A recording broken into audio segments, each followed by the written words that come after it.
My friends, I have some serious updates for you from the Freedom Flotilla, which has been headed by Greta Thunberg, or should I say Saint Greta Thunberg. So far, they claimed that an Israeli drone struck their vessel. The claim was unfortunately unsubstantiated.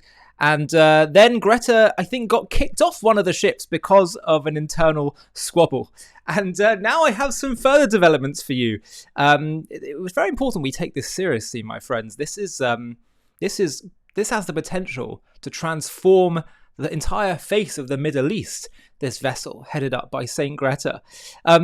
So what's being reported by Fox News is that the flotilla has now been bombarded with ABBA music. I'm not joking. After radios were hijacked, according to a report. Greta Thunberg and her flotilla were bombarded with ABBA music, according to Fox News, after hijackers intercepted their radios.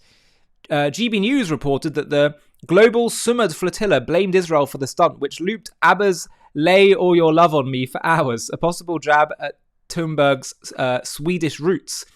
The flotilla is part of a movement of dozens of boats from 44 countries carrying food, water and medicine to civilians in Gaza. Do they not realise Israel delivers 4,000 calories per person per day into Gaza? Well, it doesn't deliver, but allows for aid to go in there. By the way, I'm not saying I agree with that as a military strategy, but that is what happens. And yet Israel is accused of genocide. Fascinating. But several ships in the fleet were targeted in the musical attack, GB News reported. Quote, "They're jamming our radio," GSF member Yasemin Akar said in a video with ABBA being blasted in the background. "We don't know where it's coming from, the sound, but other vessels are experiencing the same thing." The GSF claimed on social media that Israeli military drones targeted several ships in the flotilla, reportedly damaging communication equipment and some masts. The flotilla is days away from reaching about 200 miles off Gaza's coast. And earlier this month, Tunisian officials rejected the group's claim that a drone bombed one of its main vessels. The group said the Portuguese-flagged boat sustained damage to its main deck and storage below, but no one was hurt. Tunisian Interior Ministry said reports of a drone strike have no basis in truth and said it was investigating a fire on the deck, Reuters said. Now, I have some further info for you to see. So, first of all, this is a video of Greta Thunberg, who says she has gathered credible evidence, she says in her frog hat, about an attack on their flotilla. Have a watch. Following the numerous attacks on our humanitarian mission to Gaza, we have gathered credible intelligence that Israel is likely to direct escalated violent attacks on the flotilla within the next 48 hours. And several governments have now reached out to citizens on board the global Sumud flotilla, warning them about an imminent Israeli attack.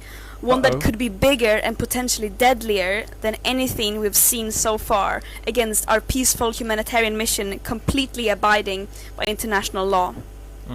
Israel has, by desperately fabricated smear campaigns claiming we are terrorists, been laying the groundwork for attacks against us, using the same genocidal propaganda it deploys daily against Palestinians. And there is no doubt that attacks so far have been part of tactics to intimidate us and further dehumanize Palestinians, adding to the long list of war crimes committed against civilians in the Palestinian cause. Because they are scared of the power of the people, and they know that the world does not stand with war criminals.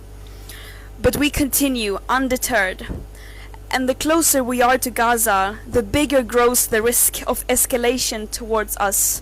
And this is not about the flotilla, it is about Gaza, where over 2 million people remain trapped and systematically starved under an illegal siege, and where bombs and attacks are part of their everyday life. We call on governments everywhere to fulfill their legal obligation and end their complicity in genocide, ensure safe passage for more than 500 participants from 45 countries. And we call on people all over the world to raise their voices for Palestine, for Gaza, for humanity. Sorry, what was that? I'm pretty sure I heard the word 2 million there. Did she say 2 million Gazans? I thought, how many Gazans were there before October 7th? There was also 2 million. I thought that was a genocide. When the Jews of Europe were killed in a genocide, in fact, that's where the term genocide was coined after the Holocaust by a Jew. 2/3 of the Jews of Europe were killed. What percentage of Gazans have died in this war? About 2%, it's looking like. That's a genocide? Surely if Israel wanted to, they would try and get rid of a lot more. They have so much military power, as you say. How do you explain that? And what percentage of those are Hamas? And what percentage of those are complicit with Hamas and helping shield Hamas? When people say, 50,000 people have been killed in this war, but 50,000 Gazans, why don't they try and distinguish how many of those are Hamas?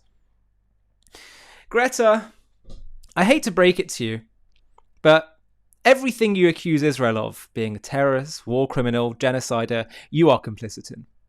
You are supporting the cause that wills to break international law when it comes to war crimes, that wills genocide upon a people. And unfortunately, many of the civilians, quote unquote, are supportive of that same agenda, even if they're not directly fighting for Hamas. You're aiding and abetting war crimes. You're aiding and abetting terrorists. You're aiding and abetting genocide. You have to start learning the difference between genocide and war, and a just war in Israel's case. But there's been another development, my friends. So the Free Press are reporting that Greta Thunberg's alliance with Free Palestine activists is under pressure over the presence of a gay man on their flotilla. Let's have a watch. Thunberg's alliance with Free Palestinian activists is under pressure over the presence of a gay man on their flotilla. Thunberg is taking part in the Global Samud Flotilla, which is a group of vessels aiming to bring aid to Gaza. Last week, a local board member stepped down when he learned that one of the sailing activists, Saif Ayadi, identified as queer. Tunisian Khaled Boujamai posted that Ayadi's presence was a distraction and shameful in 2 Facebook Live videos. He said Tunisians did not donate so that a queer activist could join and boast of it. Other figures also condemned Ayadi's presence, saying it's an attempt to impose a culturally progressive agenda unrelated to the Palestinian cause, and that Ayadi crossed a red line when he announced that he was queer in a public post. Greta has since accused the flotilla for focusing too much on internal issues and announced she will no longer be on the executive committee, but will stay on as an organizer and participant. For anyone with even an ounce of understanding of the region, this collision between Western progressivism and a far more conservative Muslim population was inevitable. Do you think this will be enough to wake Greta up to the fact that many of her allies in this cause are not pro-LGBTQ+ like her? It's fascinating. Well, this is inevitable because basically the woke left paradigm is we always sympathize with the underdog. But now they have 2 underdogs. They perceive the underdogs as being, let's say, LGBT and the Arabs, the Palestinians. So they want to sympathize with both. They want to support both, but one of them wants to destroy the other. So what are they going to do? There's going to be an inevitable conflict here that was always there. But sometimes people can put aside their differences in a common cause, but then they'll just come for each other. It's going to happen sooner or later. One of the things that I think we're seeing in our times is the collapse of false ideologies and the revelation of their ultimate ends and what happens. It's happening at a very swift pace. We're realizing the flaws in so many ideologies. And I've actually been saying or noticing for a while that Jewish people in particular are starting to realize that some of the ideologies and causes they put their hopes in are turning on them, have not bared the fruit that they hoped they would. Started off with Jews on the left, realizing they don't have a place there. And now we're starting to see the same thing happen on the right. And, I think there's a reason for this in some kind of greater cosmic divine plan, which is that the Jewish people, God is making the Jewish people realize that they have to discard all their false gods. Not discard people, but false ideologies, or ideologies separate to Torah and to alliance with him. So I think that's something that we're seeing happening. And this channel, for sure, is going to be one that continues to tell the truth and be firm and resolute in spreading and sticking to our Torah and Jewish values. We can be assured that if we do that, we should not fear. And I think as testing as these days are, we're also seeing the hand of God play out for sure in all the events of our times. So let's be strong and courageous and continue to speak the truth. We cannot falter if we do that. Before we wrap up, I want to share something important with you. The entire anti-Israel movement is built on one central accusation, that in 1948, Israel stole the land, and ever since, Palestinians have simply been resisting. But what if everything we've been told about this story is untrue?